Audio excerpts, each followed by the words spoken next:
Hey people, Dr. Kit the Bee Bear Vet here, and I'm really excited because I just had an article published, and this is from data that I collected during my PhD, and it didn't make it into the thesis because I ran out of time, and my thesis was already massive, already 8 chapters.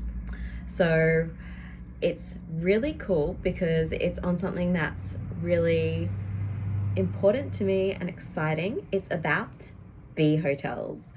So I've done a lot of research on bee hotels, and it's so good to finally have this published because I put up 8 bee hotels at 14 sites over 2 years, checking them every single month. Everyone had 15 holes in them of 3 different sizes.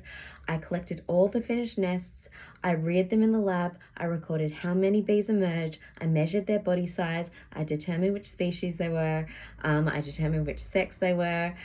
So it was a really big effort. And I'm so glad that, oh no, that I need to look up the title of the paper.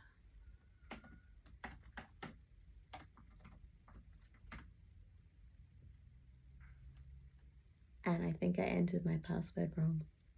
Anyway, it's called Checking In at Bee Hotels, and then an extra part of the title, which I will get to. Okay, cool. And I'm not going to refilm this because I don't have time.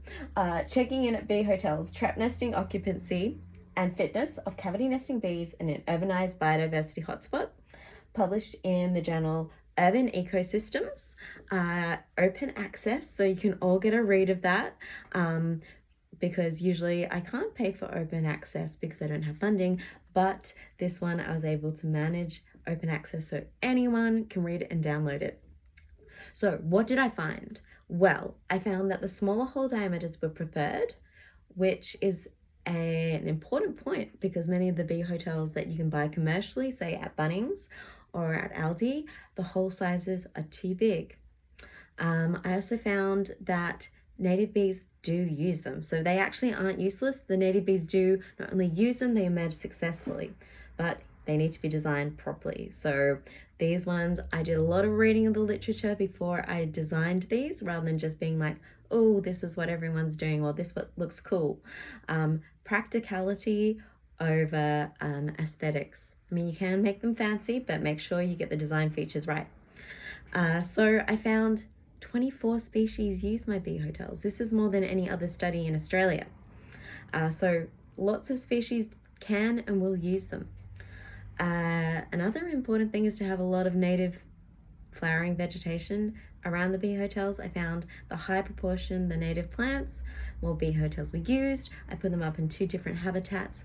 The bushland habitats, the bee hotels were used more, and the males that emerged from these bee hotels were bigger. And you need to check out my talk on bee courtship and mating, because in the bee world, bigger tends to be better.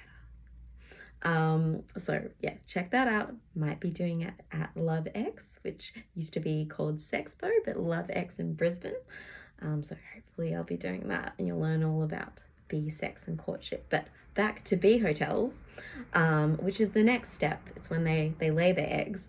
So really important for their reproduction after the sex bit.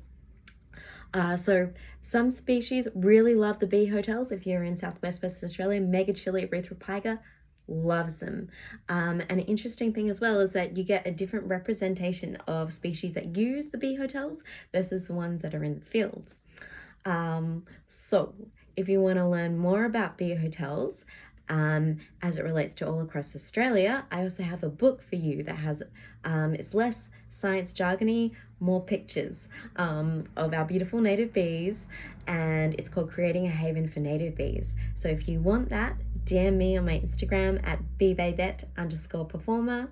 I've also got a few videos on my YouTube about making bee hotels. So subscribe to my YouTube, The Bee Bayvet, and check them out. And also, if you feel like some more sciencey stuff, you can read my paper, Checking In at Bee Hotels, Trap Nesting Occupancy and Fitness, which means survival and importantly reproduction, of cavity nesting bees in an urbanized biodiversity hotspot.